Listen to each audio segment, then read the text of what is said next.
Paz do Senhor, meus irmãos. Vamos a mais um clube de leitura da Bíblia. Nós vamos iniciar a leitura do livro de Naum. E um comentário breve antes é que esse livro foi escrito de 100 a 150 anos após o livro de Jonas, onde Jonas foi e pregou para o povo de Nínive e todas as 120 mil pessoas que moravam lá se arrependeram e se converteram a Deus. Então, depois daquele episódio de Jonas, agora, 100, 150 anos depois, vem esse livro aqui. Vamos começar a leitura então. Naum, capítulo 1, versículo 1. Sentença contra Nínive. Livro da visão de Naum. Vamos sublinhar até aqui esse versículo 1. Sentença contra Nínive, livro da visão de Naum. Pode sublinhar. Da cidade de Elcos. Vamos anotar do lado aí do versículo 1. Profecia de Naum contra Nínive. Profecia de Naum contra Nínive.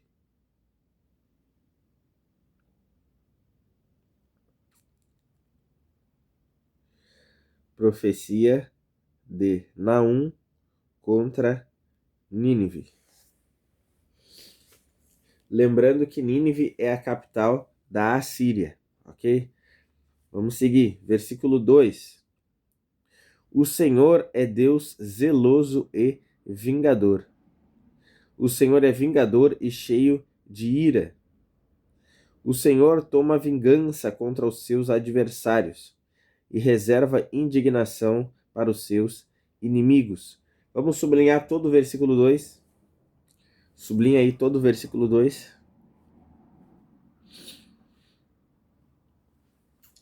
Agora vamos anotar ao lado do versículo 2 aí, ou na folha de papel, como preferirem. O Senhor reserva ira e vingança aos inimigos. O Senhor reserva ira e vingança aos inimigos. O Senhor reserva ira e vingança aos inimigos.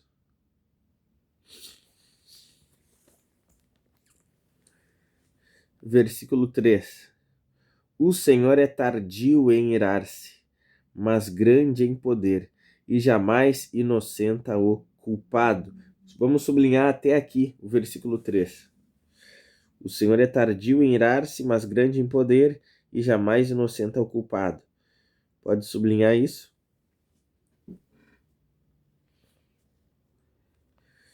E além de sublinhar... Bom, vamos continuar a leitura.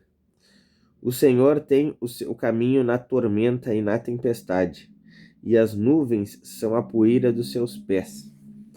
Vamos anotar. Então vamos anotar ao lado do versículo 3. Vamos anotar aí. O Senhor é paciente e totalmente justo. O Senhor é paciente e totalmente justo.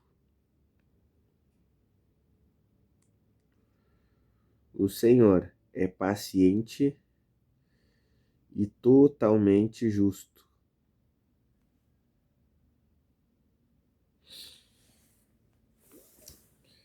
O Senhor é paciente e totalmente justo. Vamos seguir lendo o versículo 4. Versículo 4. Repreende o mar e ele seca. Faz com que todos os rios fiquem secos.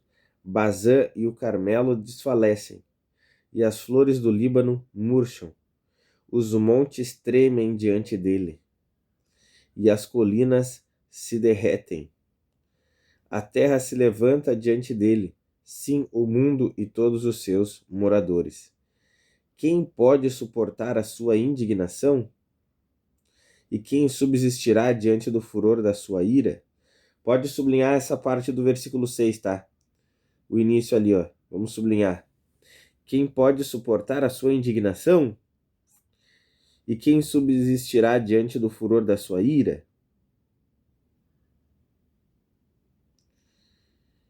E vamos sublinhar essa parte aqui também, ó. A sua cólera se derrama como fogo. Sublinha isso. E as rochas são por ele demolidas. Vamos anotar ao lado, então, do 4 ao 6. Do 4 ao 6. Rios secam, vírgula. Rios secam, montes derretem, ninguém suportará a ira de Deus. Rios secam, montes derretem, ninguém suportará a ira de Deus.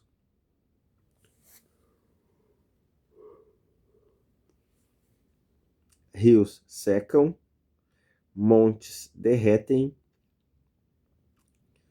ninguém suportará a ira de Deus.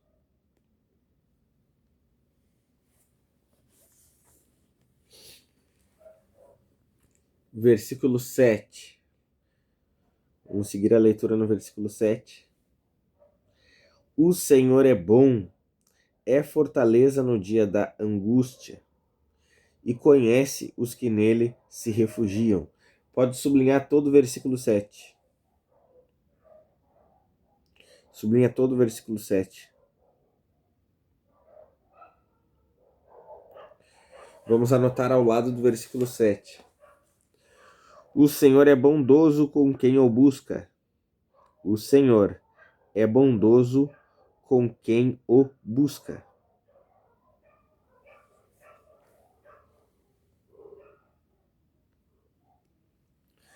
O Senhor é bondoso com quem o busca.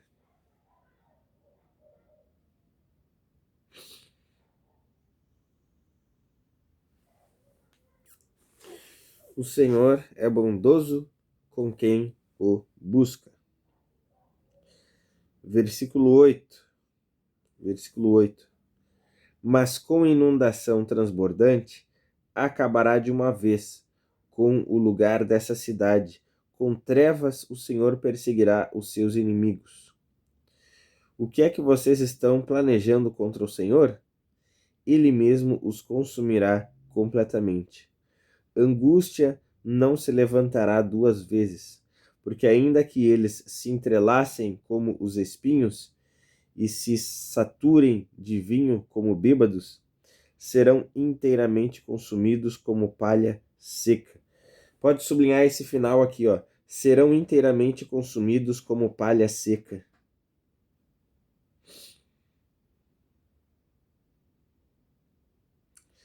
Serão inteiramente consumidos como palha seca. Vamos sublinhar isso? Ok. Agora vamos anotar do versículo 8 até o 10. Anotem aí, ó. O Senhor destruirá totalmente Nínive. O Senhor destruirá totalmente Nínive.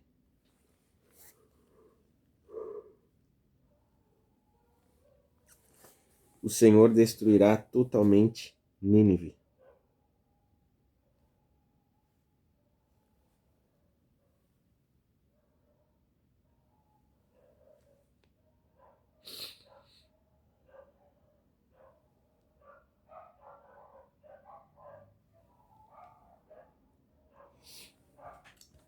O Senhor destruirá totalmente Nínive. Ok, agora versículo 11. Vamos sublinhar o versículo 11, quer dizer, vamos ler o versículo 11. De você, Nínive, saiu um que planeja o mal contra o Senhor.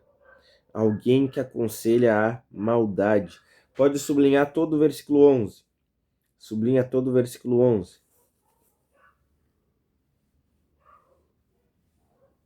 Sublinha todo o versículo 11. Vamos anotar ao lado. Um anticristo influente havia em Nínive. Um anticristo influente havia em Nínive.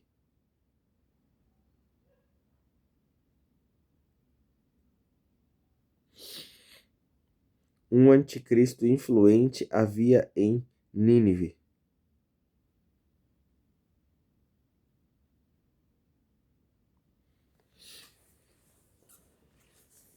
Um anticristo influente havia em Nínive. Versículo 12. Versículo 12. Assim diz o Senhor: por mais seguros que estejam e por mais numerosos que eles sejam, ainda assim serão exterminados. Vamos sublinhar tudo até aqui. Do versículo 12, ó. Por mais seguros que estejam e por mais numerosos que eles sejam, ainda assim serão exterminados. Pode sublinhar tudo isso. E passarão. Meu povo, embora eu tenha afligido, não o afligirei mais. Vamos sublinhar essa frase também. Meu povo, embora eu o tenha afligido, não o afligirei mais. Sublinha essa parte. Agora vamos anotar ao lado do versículo 12. Os inimigos poderosos seriam exterminados.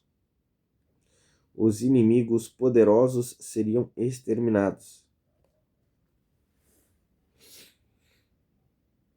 Os inimigos poderosos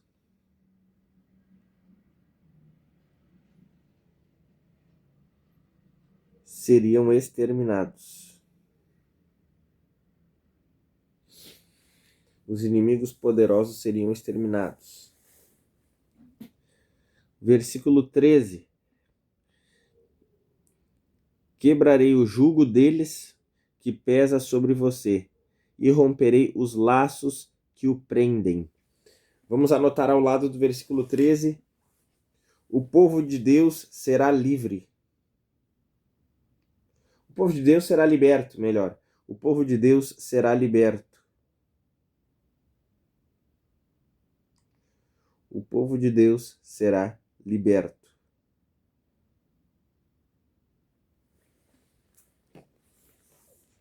O povo de Deus será liberto. Versículo 14.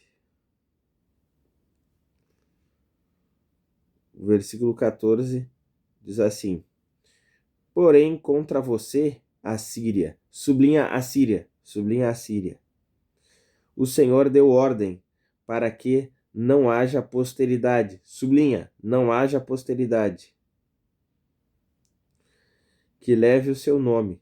Do templo dos seus deuses exterminarei as imagens. Sublinha isso também. Do templo dos seus deuses exterminarei as imagens. Sublinha isso. De escultura e de fundição. Farei a sua sepultura, porque você é desprezível. Vamos anotar ao lado do versículo 14. A Assíria e seus deuses serão destruídos. A Assíria e seus deuses serão destruídos.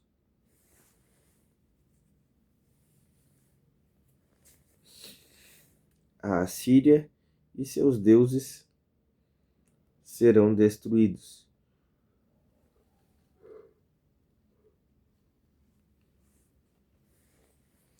A Síria e seus deuses serão destruídos. Versículo 15. Versículo 15. Eis sobre os montes os pés do que anuncia boas novas, do que anuncia a paz. Celebre as suas festas, ó Judá. Vamos sublinhar tudo até aqui, no versículo 15. Vamos sublinhar até aqui o versículo 15. Então, celebre as suas festas, ó Judá, cumpra os seus votos, porque o ímpio não mais passará por você. Ele foi inteiramente exterminado. Sublinha isso, o ímpio, do ímpio até o final do versículo. O ímpio não mais passará por você, ele foi inteiramente exterminado. Sublinha tudo isso. Agora vamos anotar ao lado do versículo 15. Elogio aos pregadores, alegria aos salvos e destruição ao ímpio. Elogio aos pregadores, vírgula. Elogio aos pregadores, alegria aos salvos, alegria aos salvos e destruição ao ímpio.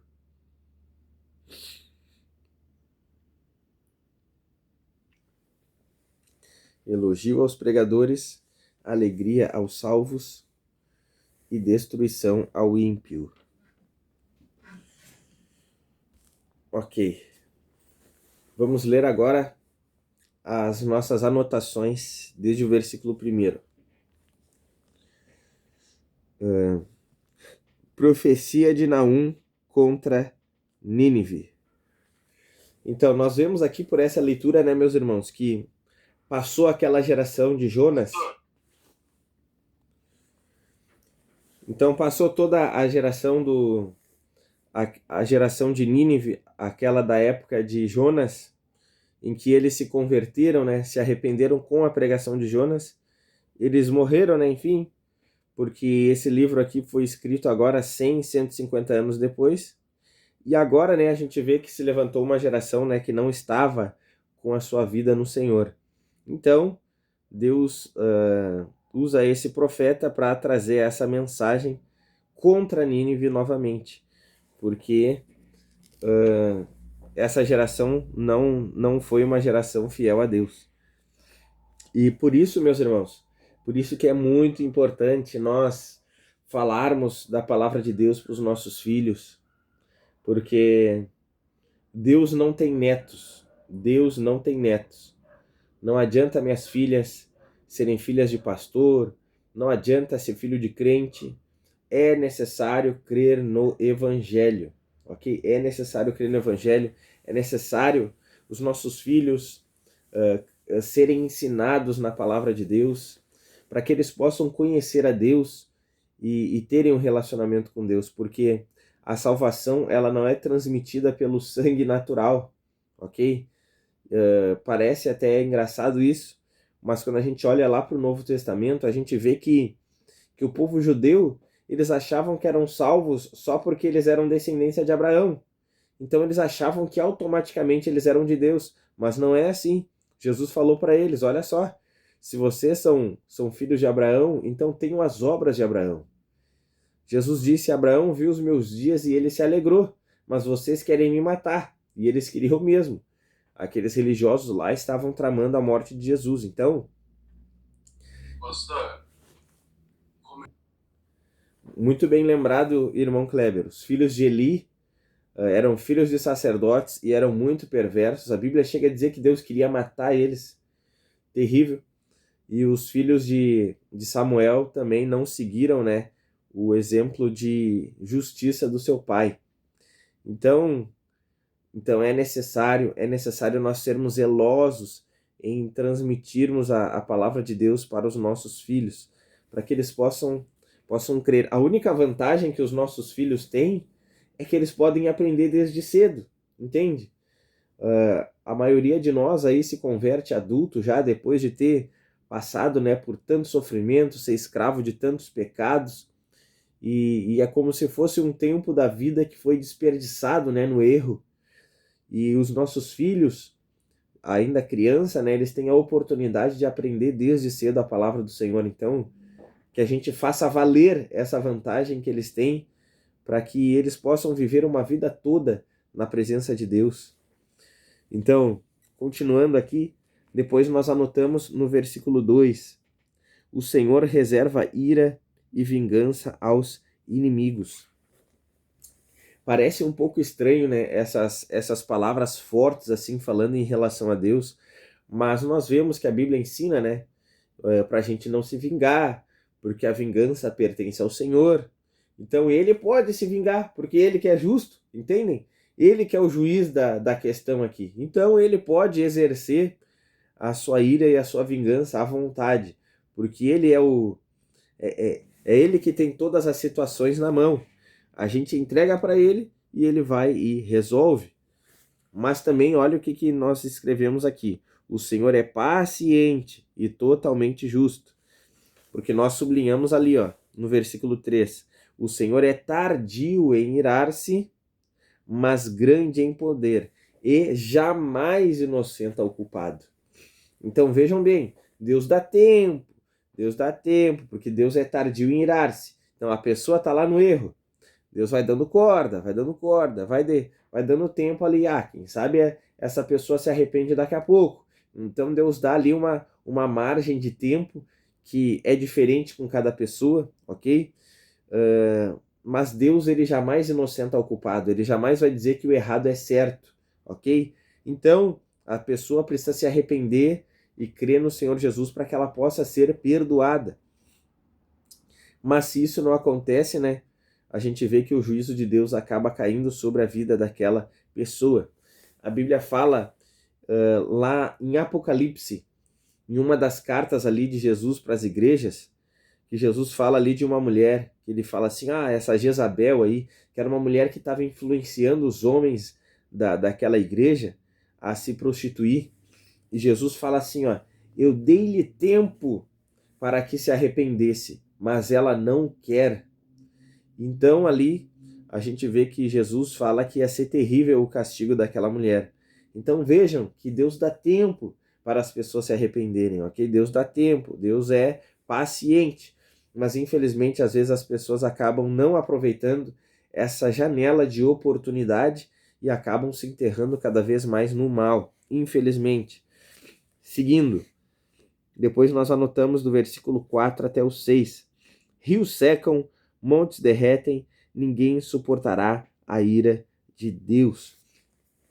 Então, quando Deus opera o juízo, né, não tem como ninguém suportar, porque é um poder extraordinário, é um poder infinito que Deus tem, e aí Deus acaba ali despejando contra os seus adversários. Então, vai ser terrível para muitos, né, no dia do juízo estar diante de Deus e sofrer condenação. Queira Deus que não seja a nossa situação. Versículo 7 nós anotamos: o Senhor é bondoso com quem o busca.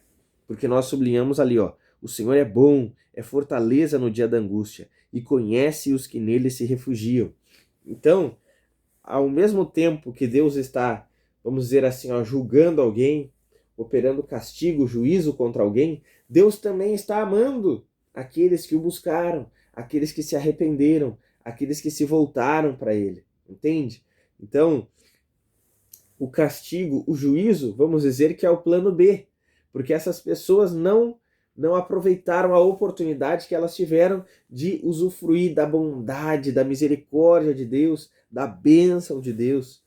Então a gente vê aqui que o Senhor é fortaleza no dia da angústia, ou seja, mesmo quando a gente está sofrendo, se nós buscamos ao Senhor, Ele vai e nos ajuda, nos auxilia no momento da dificuldade. Então a gente vê aqui esse caráter de bondade de Deus, não é só vingança, ira, juízo, muito pelo contrário, isso daí é a parte B, porque o plano A é Deus querendo demonstrar a sua bondade e misericórdia para com as pessoas. Depois, do versículo 8 ao 10, o Senhor destruirá totalmente Nínive. Então Deus deu bastante tempo ali, inclusive, né, enviar os profetas até Nínive para profetizar foi uma oportunidade que Deus estava dando a eles. A primeira geração, aquela de Jonas, aproveitou, mas a outra, né, as outras gerações que vieram após não aproveitaram. Então, agora chegou o dia que Deus iria consumi-los, né? Ou seja, agora Deus ia realizar a vontade de Jonas naquela época, né? Jonas queria que Deus destruísse Nínive, agora Deus iria realizar isso de 100 a 150 anos depois, porque aquela outra geração não se arrependeu. Versículo 11, nós anotamos ali: um anticristo influente havia em Nínive. Tudo isso, né? Porque ali Nínive diz assim, de você, Nínive, saiu um que planeja o mal contra o Senhor. Alguém que aconselha a maldade. Então a gente vê aqui, especificamente, alguém que era contrário a Deus, alguém que era contra o Senhor, alguém que distorcia a palavra de Deus, que ia contra a palavra de Deus, porque diz ali, que ele, alguém que aconselha a maldade, ou seja, tenta fazer com que as suas palavras se sobreponham à palavra de Deus. Então é alguém muito perverso. E muitas vezes nesses livros dos profetas menores tem versículos que falam não apenas daquela época, mas também fala de forma profética, fazendo alusões ao fim dos tempos, ok? Então a gente vê aqui também um versículo que pode ser uma referência ao anticristo, né? Que futuramente será completamente contra o Senhor, contra a palavra de Deus, contra tudo que se chama Deus, como fala nas cartas de Paulo aos Tessalonicenses. Versículo 12. No versículo 12 nós anotamos: os inimigos poderosos seriam exterminados. Porque Deus diz ali, ó, por mais seguros que estejam e por mais numerosos que eles sejam, ainda assim serão exterminados. Ou seja, não ia adiantar nada eles serem muitos e se juntarem contra Deus, não ia adiantar nada eles terem muralhas altas, eles terem escudos, eles morarem numa fortaleza. Isso seria insuficiente para eles escaparem do juízo de Deus, ok? Então, assim, ó, não tem como se defender contra Deus. A única maneira de se defender contra Deus é se arrependendo e se voltando para Ele. Essa é a única forma de escapar do juízo. Não tem outra maneira. Não tem outra maneira. Seguindo ali, no versículo 13, nós anotamos: o povo de Deus será liberto. Ou também, como falei, o povo de Deus será livre do jugo e laços. Então, enquanto, né, Deus estaria castigando um povo, agora o seu povo iria experimentar de uma liberdade. Porque em Nínive, né, o povo da Síria levou muitos israelitas para lá, exilados, assim como muitos do reino do sul de Israel foram levados exilados para a Babilônia, muitos do reino do norte foram levados exilados para a Síria, anos antes. E então eles eram maltratados lá, eram tratados como escravos, e agora Deus está colocando em liberdade o seu povo que estava lá. Deus está dando liberdade a eles. Deus está tirando todo aquele peso, todo aquele jugo apertado de escravidão, todo aquele sofrimento. Deus está livrando o seu povo agora.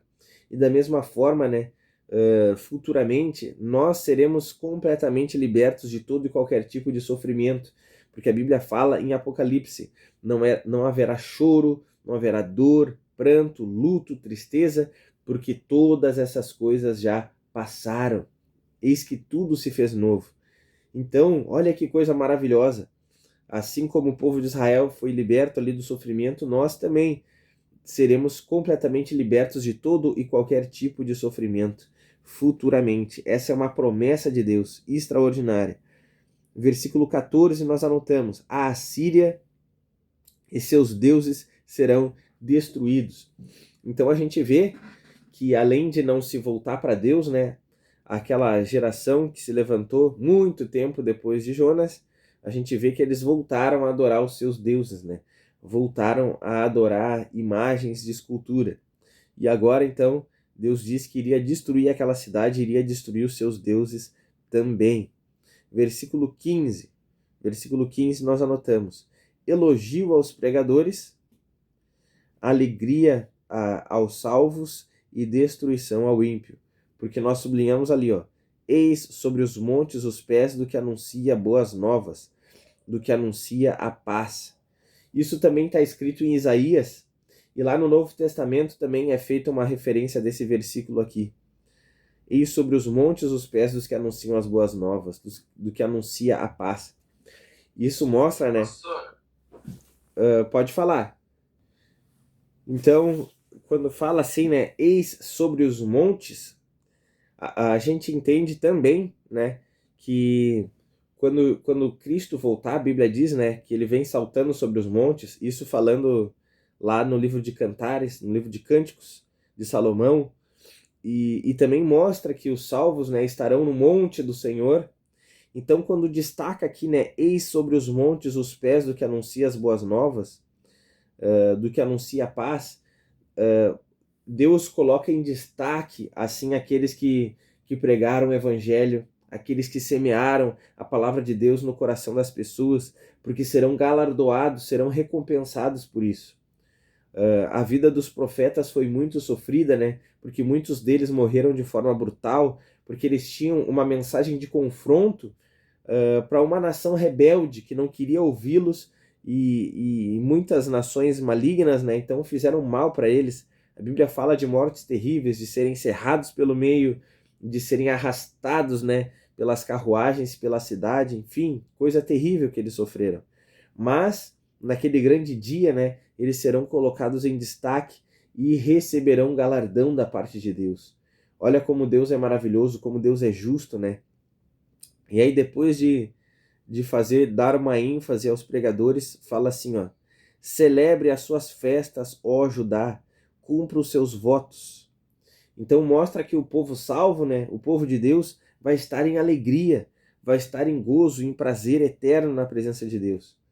E aí diz no final: porque o ímpio não mais passará por você, ele foi inteiramente exterminado. Então, enquanto, né, os pregadores do evangelho serão galardoados, enquanto o povo salvo de Deus estará em alegria, a gente vê que os ímpios passarão por uma condenação, né, um juízo, um sofrimento eterno. E a Bíblia mostra aqui que jamais eles novamente terão contato com o povo de Deus. A Bíblia fala naquela passagem do rico e do Lázaro, que a Bíblia diz que o rico, né, enfim, provou de todo bem na sua vida, e aí tinha Lázaro, que era muito pobre, né, como um mendigo, ficava nos portões do rico lá mendigando e cheio de feridas. E aí diz que os dois morreram. O rico foi para o inferno e o Lázaro foi para o seio de Abraão, que era o lugar dos salvos ali até aquele momento. Aí a Bíblia diz que o rico levantou a cabeça e disse assim, ó: permita que Lázaro molhe o seu dedo na água e coloque na minha língua. Irmãos, imagina o quão terrível era o ser queimado, o sofrimento que o rico estava passando no inferno ali, para que uma gota só de água fosse um grande alívio para ele. Isso é muito forte, muito forte. E aí a frase foi dita o seguinte: não tem como, é impossível que os que estão aqui vão para aí e os daí para cá, porque há um grande abismo que separa. Então, assim, ó, não tem como haver uma transição do céu para o inferno, do inferno para o céu, ou futuramente, né, do novos céus e nova terra para o lago de fogo e enxofre, do lago de fogo e enxofre para o novos céus e nova terra. Não, há uma separação que é impossível ir de um lugar para outro. Se é salvo, está salvo para sempre e está livre de toda a má influência, de todo o pecado, de toda a maldade dos homens, e se está condenado, não tem mais como reverter a situação. Então, por isso que a gente precisa valorizar muito, irmãos, essa oportunidade que Deus nos dá de nós ouvirmos o Evangelho através de pessoas que Deus levanta, e que nós sejamos também essas pessoas, porque ser pregador, que eu falo, não é só pregador de púlpito, mas porque os profetas, eles não pregavam em púlpitos, a maioria deles ia pelas ruas pregando, ali levando a palavra de Deus, e nós, como cristãos, temos essa missão, como a Bíblia diz, né? Ide por todo mundo e pregar o evangelho a toda criatura, e de fazer discípulos de todas as nações. E essa é uma missão que Jesus deu a todos os seus seguidores. Então, que a gente valorize, né, essa janela de oportunidade que Deus nos dá para ouvirmos a pregação, crermos e termos a nossa vida temporária aqui completamente transformada e também a nossa eternidade mudada. Amém, meus irmãos? Então é isso que nós vemos aqui no capítulo 1 de Naum.